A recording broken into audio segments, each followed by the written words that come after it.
Plus embêtant dans les cryptos, c'est le bec.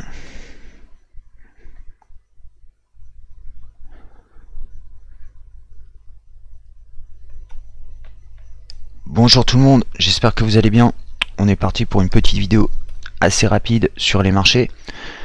On va commencer par BAT aujourd'hui.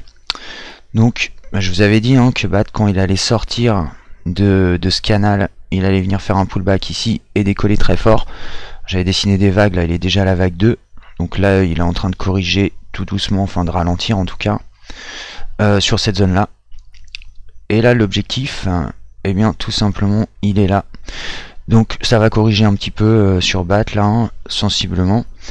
Et tout simplement quand on a des positions comme ça, c'est des positions qui sont ultra haussières. Donc je vous en avais parlé dans la dernière vidéo. Donc BAT, on va arriver ici. Notre objectif premier il est là. Prise de gain à peu près ici. Il y a peut-être même déjà des prises de gain à faire là, partielles.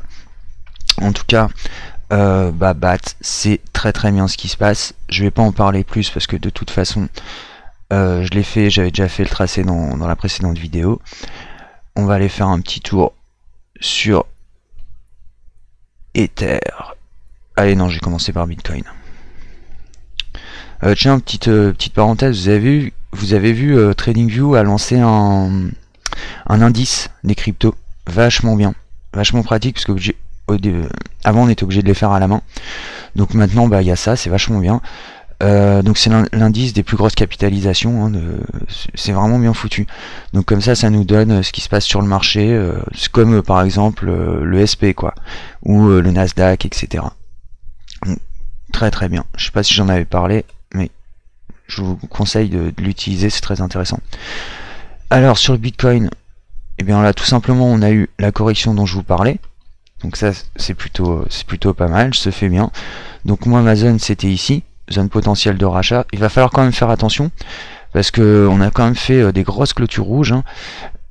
Pour moi là ça doit encore descendre. Et en fait on va faire de la divergence baissière cachée. Ça va être intéressant. Baissière haussière cachée. Qui est déjà quasiment en train de se mettre en place. Moi je voudrais là qu'on descende à mon objectif qui est ici.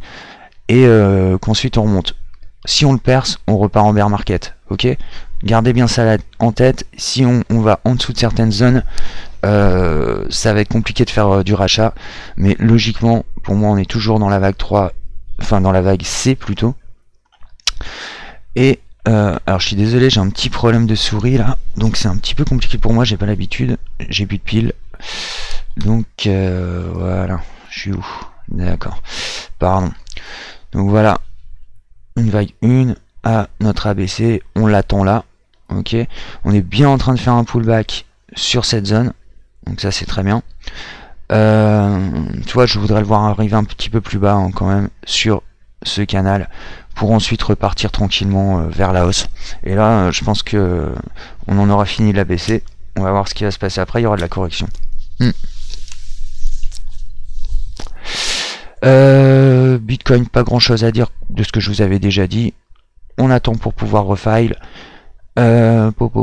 Si vous êtes en position encore dedans, moi j'aurais pris des gains partiellement comme je vous l'ai dit dans les précédentes vidéos, enfin dans la précédente vidéo, mais moi mon but c'est de me reposer tranquillement au bon niveau et je pense qu'on va y arriver tout doucement. Là très simplement on attend encore une vague de baisse. Ether. Alors Ether c'est bien, elle est en train de faire ce qu'il faut. Donc Ether pareil, je vous avais donné cette zone là. Moi je rachèterais potentiellement ici. Alors je vais peut-être certainement pas acheter en limite, je sais pas encore, je vais voir d'abord ce qui se passe sur les indicateurs, etc. Ça, cet ordre il est là pour autre chose, pour un cours que je donnais. Donc là pareil, en fait on attend de revenir sur cette trendline qu'on a en daily en 4 heures, cette tendance. Donc pour l'instant on est toujours en train de la travailler, on attend que ça rebaisse encore un petit peu, revenir bien sur le RSI, bien sur le momentum et les moyennes mobiles, etc. Et on va repartir normalement tranquillement vers le haut.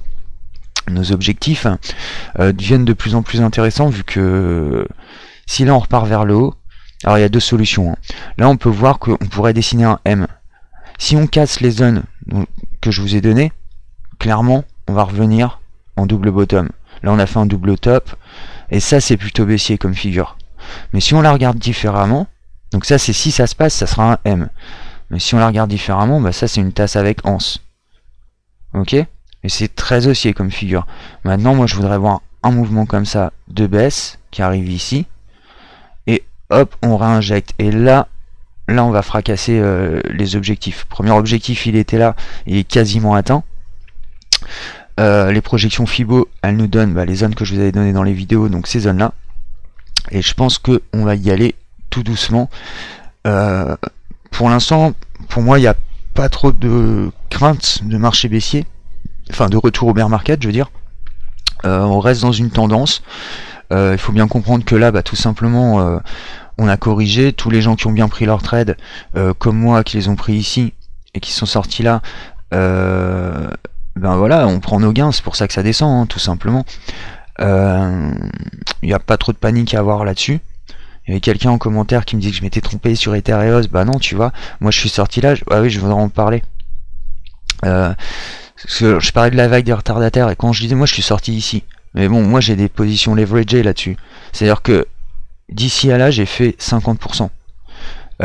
Avec un leverage, ça me fait des positions à 160%. Tu as bien compris que moi, prendre des petits mouvements de 2-3% en plus, même si là c'est quand même un mouvement de 10%, et je vous ai expliqué d'ailleurs comment le prendre, hein, si vous vouliez le prendre, avec soit une position en sortie de triangle, soit une position à la baisse en sortie de triangle. Donc là c'était à la hausse, moi j'ai shorté sur ça, pas sur Ether mais sur EOS. Ça a tellement bien shorté d'ailleurs que j'étais sorti en 1 heure de mes positions en gain, donc ça c'est super. Mais pour revenir à ce que je disais, j'avais parlé des positions, la psychologie des vagues d'Elliott par exemple, c'est ça. C'est les retardataires, c'est ceux qui sont là. Les précurseurs, c'est ceux qui rentrent en vague 1. Ensuite, il y a la vague des profiteurs, c'est la vague 3. Et la vague 5, qui est la vague de prise de profit, que j'appelle aussi celle des retardataires, parce que c'est nous, on commence à prendre nos profits, quand on est dans les précurseurs, ou dans les profiteurs, on commence à prendre nos profits ici, en fait. Ici, ou là. En gros, dans cette zone ici. Et c'est le moment où on va arrêter notre trade, clairement. C'est le moment où des mecs vont rentrer. C'est pour ça que j'appelle cette vague la vague des retardataires, parce qu'ils disent il y a du vert, alors que tout va se casser la gueule. Truc à jamais faire, hein. J'en avais parlé dans la précédente vidéo, mais faites bien attention à ces structures, les structures héliotistes, mais en fait les structures des cours, je veux dire, c'est même pas les structures héliotistes, la structure des cours, elle a une logique en réalité. Et si vous arrivez dans un mauvais moment, c'est-à-dire soit dans les retardataires, ou c'est les débutants hein, qui font ça, mais souvent c'est sur vous qu'on mange les bénéfices. Clairement, vous perdez, nous on gagne. Tout simplement parce que vous n'êtes pas positionné au bon moment, et vous avez le truc de se dire ah il y a du vert, mais comprenez bien cette psychologie. Là c'est les précurseurs. Quand tu fais des vagues 1, 2, 3, 4, 5, ça veut dire ça. Précurseur, profiteur, prise de profit, retardataire. Et ça c'est les zones d'accumulation qui vont permettre en gros à la vague des précurseurs de se développer. La vague 2 elle va permettre aux profiteurs de s'insérer dans cette vague. Ok, parce que par exemple là j'ai pris en précurseur, mais je prends aussi beaucoup de positions en profiteur. Pourquoi? Parce qu'en fait il y a des moments les marchés sont instables, souvent d'ailleurs, et je vais attendre de regarder ce qui va se passer. Donc si je vois qu'il y a bien une vague qui se dessine et qui nous emmène vers un 1, 2, 3, 4, 5, je me mettrai dans la vague des profiteurs. Et là par contre j'essaierai de prendre mes profits dans cette zone là. Ok. Après quand j'ai du leverage, je fais un peu plus attention. Clairement, surtout que là c'est quand même, c'est pas comme en bourse où on fait des 20% avec du levier. Là on fait quand même des grosses positions, donc il y a énormément de volatilité, donc avec les leviers il faut quand même faire extrêmement attention. Je peux te dire que quand tu vois je fais un 50%, donc sur Bitfinex ça me fait 160% de gain, hein. Je peux te dire que quand j'arrive ici je retire mes gains au moins à 80%, et là je les éclos à 100% d'ailleurs. Pourquoi? Parce que j'avais plusieurs positions et que c'était plus intéressant. J'avais une position leveragée et non leveragée qui était sur Kraken, et c'est des super beaux trades, et je garantis mes trades, hein. Tu vois, mon but c'est pas de perdre, c'est de gagner de l'argent, donc je suis pas à 2-3% près, surtout quand je fais autant de bénéfices. Donc Ether, c'était juste pour dire, mais c'est important de comprendre la psychologie de ces vagues là en fait, et de savoir pourquoi elles ont cette logique. Pourquoi les vagues 5 sont plus courtes par exemple? Parce que c'est justement les zones de prise de profit. Petit aparté fini, on retourne sur les cours. Donc là on attend tout simplement de revenir ici. Pareil, hein, si on casse cette zone là, en tout cas on pourrait aller même ici, cette zone là, et bien, ça je vais le couper, on pourrait aller sur les 78% maximum. En dessous ça va devenir compliqué. D'accord? Donc dites-vous en toutes de ces zones là en fait, qui sont entre, allez, on va dire 115 et 125, si les cours dépassent en tout cas les 115, ça va être problématique. Normalement, logiquement, là, je pense qu'on devrait arriver sur les 126, voire les 124, 122. Il va falloir faire attention et regarder les indicateurs, parce que les indicateurs, en fait, au final, vont être pas mal pour les haussiers. Hein. Là, il fallait qu'on descende, on a de la divergence baissière, bon bah voilà, elle s'est exécutée. Là, on va faire de la divergence baissière cachée si on fait encore, comme je veux, une belle descente. Et ça va être pas mal du tout. Donc, divergence haussière cachée, et on pourra continuer la tendance et arriver à nos objectifs que je vous ai montré auparavant dans les précédentes vidéos. On va faire un petit tour sur EOS quand même. EOS, j'avais pris un trade à la baisse dessus. Je l'avais pris environ ici. J'étais en 15 minutes. Je suis sorti tout de suite ici. Donc c'est des trades de tranquille, 20%, donc ça c'est génial. Alors, je sais pas combien il a fait exactement. Donc toujours sur Bitfinex, hein, levier 3.3, donc j'ai pris à 4, un peu en dessous là, voilà. 17%. Donc pareil, en multiplication par 3.3. Ça c'est pas mal du tout. Donc EOS, c'est le même, quasiment la même config que Ether. Donc c'est pour ça que je vais pas faire tous les coins. C'est à peu près, il y a deux configs générales, c'est celle de Ripple, d'Ether et de Bitcoin. Donc là pareil, on attend là. Même chose, si on descend en dessous, faut pas rentrer dans les marchés. On rentre dans les marchés que si on a des signaux. Donc si les indicateurs nous disent que oui, là c'est le bon moment pour rentrer, on pourra se repositionner. Sinon, ça sera malheureusement un retour au bear market. Moi, j'y crois pas trop. Hein. Pour l'instant, pour moi, la BC, il est pas encore fini. On a des objectifs à faire. On y est bientôt. Et je pense qu'on va les faire tranquillement. Tout est une question de patience et de savoir refaire le bon moment, quoi. Alors maintenant on va voir XRP. Alors XRP, alors on m'a dit tout à l'heure qu'il a été listé sur Coinbase Pro, news que j'avais pas eu. Bon, visiblement ça l'a pas trop fait jumper, ce qui est pas très grave en l'occurrence. Là ce qu'on peut voir c'est qu'on a une structure qui est comme ça. Là j'observe ça. Hop. Alors je suis désolé, il y a beaucoup de bordel sur mes graphiques, mais en ce moment je fais beaucoup de day trading, donc j'ai besoin de toutes ces choses. Donc là on est dans ce range là en fait. Ok, tant qu'on sort pas de tout ça, il n'y a pas de position sécure à prendre, on peut juste prendre des trades à l'intérieur de ça, donc des ventes, des achats à l'intérieur de ce canal là. Par contre, ce qui va être intéressant, c'est quand on va sortir de ce range. Donc, on va aller regarder un petit peu la structure graphique. Alors, toujours un petit peu de problème avec... Voilà. Notre objectif, quand on sera sorti d'ici... Alors, si vous voulez vraiment prendre des trades intéressants, c'est en sortie de ce truc-là. Ok. Donc, sortie de canal. Là, on a un objectif qui a 3,618 sur les projections Fibo. Et ici. Le but ça serait de revenir ici évidemment, ce qui nous donne un W en réalité, parce qu'on reviendrait sur ces zones là. C'est l'objectif, ça c'est pour les mois qui viennent, mais en attendant, pour les prises de position ici, soit on trade à l'intérieur de ça, ce qui va être intéressant c'est la sortie de ça.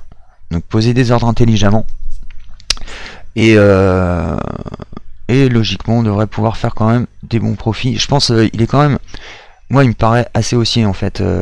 Ripple, on va voir quand même, parce qu'on peut toujours avoir des surprises, on peut toujours retourner en bear market, etc. Pour l'instant, il n'y a pas de signaux qui nous emmènent vers ça, donc pas de raison de paniquer. Mais il va falloir regarder tout ça. Moi, je pense que ouais, on peut faire un beau trade là-dessus. évidemment en plusieurs semaines, hein. Donc là on reviendrait ici, une vague comme ça, et qui reviendrait potentiellement ici. Ouais, ça serait exactement ça. Enfin, cela, c'est la stratégie que je suis. On va faire un petit tour sur ETP. Et après, je vais faire BNB. Alors, il est où mon ETP? Voilà. Hop. Ah oui. Hop là. Donc, voilà. Donc ETP qui a une belle structure aussi, hein. Donc lui, je m'attends tout le temps à une vague de correction ici. C'est-à-dire qu'on a fait un beau moins 20% sur ETP. Donc c'est zone rouge. Et il est reparti tout de suite au plus haut. Donc là, il est dans une, lui, il est clairement, voilà, c'est la vague 5 en fait. Même, je me suis trompé d'ailleurs ici. Enfin, quoi que non en fait. Mais la BC, je pense que c'est ça la vague 5, elle est là en fait. Hop. Mais la structure ABC elle change rien en fait au final. Donc lui il a fait un plus haut, bah, il a fait voilà une grosse vague 4, une vague 5. Maintenant il attend en correction, on va faire bam bam. L'objectif il reste le même, hein, ça change absolument rien. Donc c'est ce que je vous ai montré dans la dernière vidéo. Moi je l'attends ici, donc la vague c'est ici. Je vais virer l'un 2 3 4 5 d'ailleurs. Hop. Et voilà. Donc faire une structure comme ça corrective qui est montée encore plus haut, donc ici, et maintenant on attend une structure qui va faire en fait sensiblement ça. Logiquement, là, ici, il devrait venir corriger environ comme ça. Ça, pareil, celui qui prend un trade sur ETP à la baisse, c'est évidemment en dessous de cette trade line, d'accord? On prend jamais un trade en day trading, là je parle, on prend jamais un trade en se disant ok ça va descendre donc j'achète au marché. Non non, on prend des ordres limites en dessous des figures. Petit conseil. Ouais voilà, une structure comme ça pourrait être pas mal pour repartir ensuite. On va voir, on va voir. Il est puissant au ETP donc il peut changer. Enfin un petit tour sur Litecoin qui nous avait bien fait des belles structures. Oh, rien dire de plus, hein. Hop, on est arrivé ici. Le but c'est de revenir là. Donc toujours même objectif que la précédente vidéo. Pas grand chose à dire de plus. D'arriver potentiellement ici. Ça c'est le mouvement le plus hardcore. Et sinon ça va être dans cette zone. Donc tout va dépendre de la violence de la vague là en fait qui devra arriver. Moi je pense pas qu'elle doit être énormément violente, mais avec des grosses clôtures comme ça, qui pourrait être une vague 1 et revenir en 1, 2, 3, 4, 5, bah là, ouais, là, dans ce cas-là, on va redescendre et c'est bear market. Mais si ça se comporte bien, ça va juste faire ça en fait. Alors ça, je vais le virer. Hop, ça va juste faire hop, hop, hop. Donc en gros, cette structure-là, ici, et là, on devra avoir sur les indicateurs des bonne position pour rentrer, puis évidemment repartir après. Donc il va falloir surveiller ça. Pour l'instant, sauf si vous faites du day trade et des petits shorts et le genre de trucs, il n'y a rien à faire, faut attendre. Et attendre d'avoir les bons signaux quoi pour décoller. Donc ça c'est XVG, je vous l'ai montré, pareil, structure, on peut la trader à l'intérieur, hein, mais ce qui va vraiment être intéressant c'est quand on va en sortir. Donc pour l'instant il se passe pas grand chose. C'est pareil sur toutes les autres cryptos. Je vous ai fait les grands mouvements en gros. Et ils sont pareils sur toutes les autres cryptos. Donc patience pour ceux qui sont en longue. Et on va regarder un petit peu vite fait s'il n'y a pas des choses qui se passent. Oh putain. Ah oui. Oh super, je suis dessus. D'accord.